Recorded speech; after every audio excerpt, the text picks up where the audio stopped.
Part 2 from a wild day here at the Purple Palace of Kent Bowl. Jerry Jennings and Josh Alvarez playing for the handicap division title. Jennings is getting 20 pins, but also trails in the match by 24. So Alvarez has already made up the handicap difference, and more trouble for Jennings here, looking to win 3 out of 4 events, having to shoot at the 6, 7, 10. Meanwhile, in the scratch division, 1 versus 2 on our all-conference points. The birthday boy, Jacob Buttriff, in a good battle against Cortez Shank. Buttriff leads by 8 and gets real lucky to only leave a 3-pin there. He'll lead by 7 should he convert that 3-pin. See if Jennings can thrill his crowd with the conversion here. No, not today. Good to get the 2, but he's going to have to come from behind in this match, which he's certainly capable of doing. He's done just about everything else in the last few months on tour. I remember when the Jennings fan club was whining to me before Firebird that, oh, they travel so much from Yakima, they never win anything, and then bam, bam, bam, win, win, win. So that's all changed. Meanwhile, Alvarez in a good battle for the top 5 in points. Those 5 bowlers get a bye in the Invitational. So it's a valuable thing to have. And a real nice shot there. Few people practice more than Josh. He's down at Highline Lanes practicing literally every single day he can. And the practice is paying off. Lots of practicers at Highline. Oh, that's the second 310 for Cortez on that right-hand lane. And the other time he didn't 310, he 2-8. So Tez has lost that right-hand lane. That's going to be a big factor going down the stretch because he has to finish on that lane. Asterisk, asterisk, endless 10th, asterisk. Yeah, Alvarez and Kelsey, courtesy of the amazing Pat Johns at Highline, are developing stars left and right, and Kevin Hong, who's always amazing. Yeah, big double for Alvarez. Also amazing was the crew here at Kent. This is their first time ever hosting a JBT. I think they did a great job today. Look forward to more visits to the Purple Palace. I hope they don't mind me calling it that. That is the second very nice 310 conversion for Tez. It is. Look at this thing. The Pastel Palace. Yeah, you got. I like it. It's good. If Tez goes on to win this match, it won't necessarily be all the strikes that he may or may not shoot. It's converting those spares. You got to fill those in between frames, and 310s are easy for no one. Only a 7-pin deficit for Tez. Just immaculate timing. But not immaculate results right now. He's frustrated. Got a bucket to shoot at, and there's a spare for Jennings. In trouble now, but fill those frames. You never know what's going to happen. 4 frames is a lot of time, especially in handicap bowling. Josh could strike out. Josh could open out. Not that we wish that. We wish good luck to everyone here on tour. That's right. Fair and equitable broadcasting here. There's a nice shot. Yeah, nice shot. Best shot of the match for Jennings. Tez electing to hook at it at the bucket. Nice. He had to be thinking whether to hook or go straight at the bucket. He missed a 9-pin earlier going straight. I think he wasn't that comfortable with the straight shot game. Elects to hook at it and covers it up. But the lead has grown to 9 for Buttriff as a result of that dropped count. The man with all the stats in his corner is going to take a reset here. If you haven't seen him bowl before, don't know the details about him, he has 2 balls on the rack. They're both urethane. They're both conventional grip. One's a Cyclone of all balls. The other's that redone U-Dot. He's using the U-Dot. Oh! It hooks a little more, so he plays more of a belly when he throws that ball, and that is his second solid 9 on that lane. Wow. Those solid 9s have kept him from dominating this match. Shaking his wrist as well. Hope he didn't do anything goofy to that. I don't see how he could have hurt a bone because there clearly is no bone in that wrist, but he seems to be working at his thumb there. I'm surprised he has a thumb either. Cartilage boy down there. Meanwhile, Alvarez on 4 in a row looking to put this match away with a 5-bagger. Wow, emphatically. What a confident game by Alvarez so far. Buttriff leads by 10, 3 frames to go. Asterisk, endless 10th.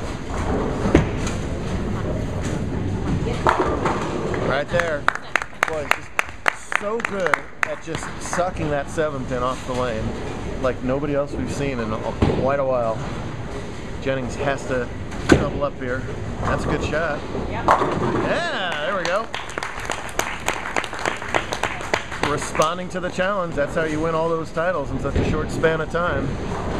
Still has a wing and a prayer in this match, but needs to keep those X's going. Meanwhile, what does Schenk do to adjust on this lane?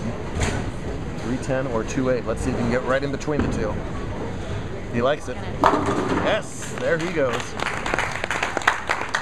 All the bowlers responding to the challenge. 4 really talented finalists here, putting on a good show for us. Can Jennings keep the string going? It's another good shot. You bet he can. Wow.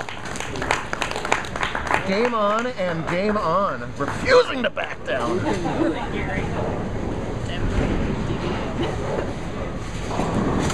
Not a sponsor. Not a sponsor. Not a sponsor. There you go. Sorry. I jumped the gun on that one.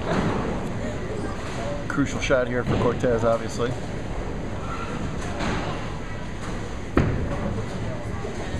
Looks good. Yes, just hangs on in time to carry that 9.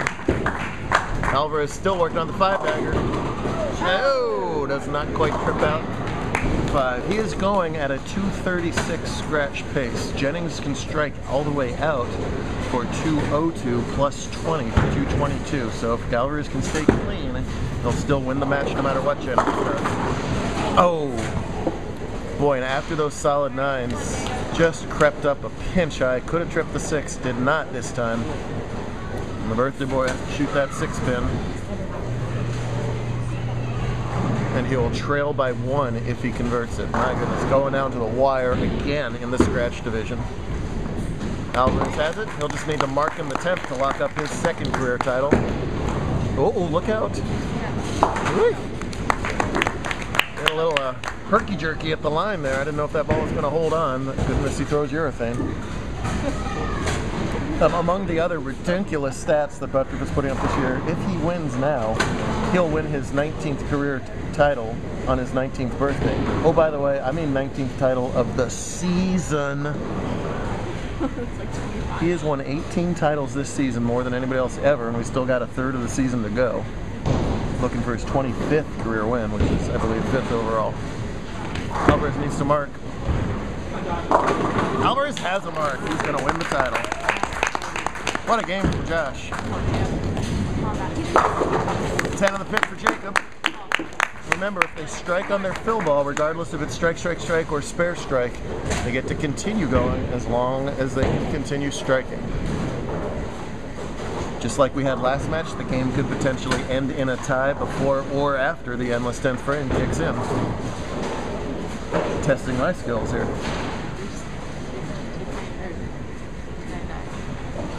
Yeah, 290. Well, wait, Jacob shot 297 or 299. Yeah, a couple months ago, and could have lost the match. Wow. Great time for a solid 8 there, as it's not going to matter. This shot does matter for Jacob. Oh no, and that is a tragedy because he can't get the endless 10th now. So Jacob with the spare is going to be done at 204. Cortez 9 spare strikes for 203. So good time for your first error of the game, as he's going to shoot 235 scratch and win the title. And a brilliant comeback from Jennings to hang in there. Just ran out of frames in this case as Alvarez bowled brilliantly. Gets a well-deserved hug from Coach Kevin over there in the corner. Think these wins don't mean something? Now here we go. Jacob's done at 204, and it was important that Buttrick made that spare to stay done at 204. If Cortez strikes on this shot, he wins the tournament. If Cortez doesn't strike in this shot, he must strike on the fill ball and then again on the next ball to take the tournament away. Meanwhile, Jennings strikes again for a 4-bagger. Boy, give him the endless 10th frame. Who knows what would have happened.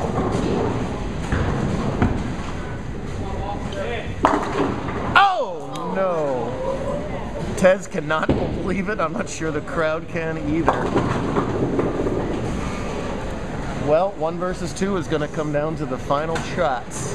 He must spare, then strike on the other lane. Anything less, Jacob wins 25. Meanwhile, Jennings is going to finish up here. He's going to throw a 190 scratch, which is an excellent game. 252 to 227 is the final over there, and Tez is still sitting down thinking about it. You don't want to overthink it in this situation either. Great game, both of you guys. Hang out for just a second. Nice job, Gary.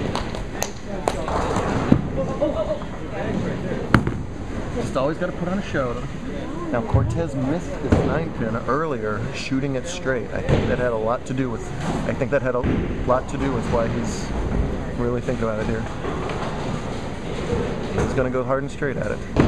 All right. Boy, tell you what, that took a lot of mental resetting right there. So he slid by that 9-pin earlier. Obviously, anything less than a strike, and it's a loss because he'll be done at 202 or less. If he strikes, it's 203, but today is endless 10th frame. He's over talking about what to do about it. Boy, taking a long time to complete this frame. He'll go over to the left-hand lane if he strikes on this ball. 1 versus 2, down to the wire. 1,000 miles from home in Seattle. What a show it's been. What a stepladder it's been. Right now it comes down to this and maybe the next shot. Running it out. It's there. Alright folks, I think you know the drill. Only Tez has the endless 10. He'll move over onto the left lane. This is one shot for all the keys.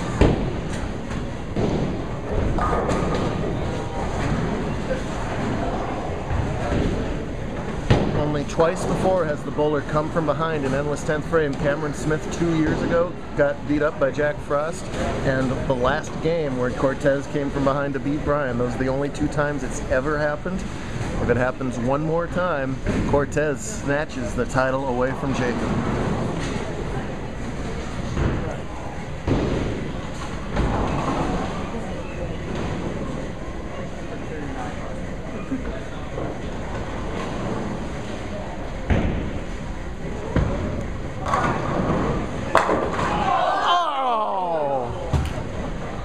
That is the ringingest 10-pin I have seen all day long in this house. It's over, 204 to 202. Jacob Buttriff wins his 25th title. Shocked silence from the crowd, but my goodness.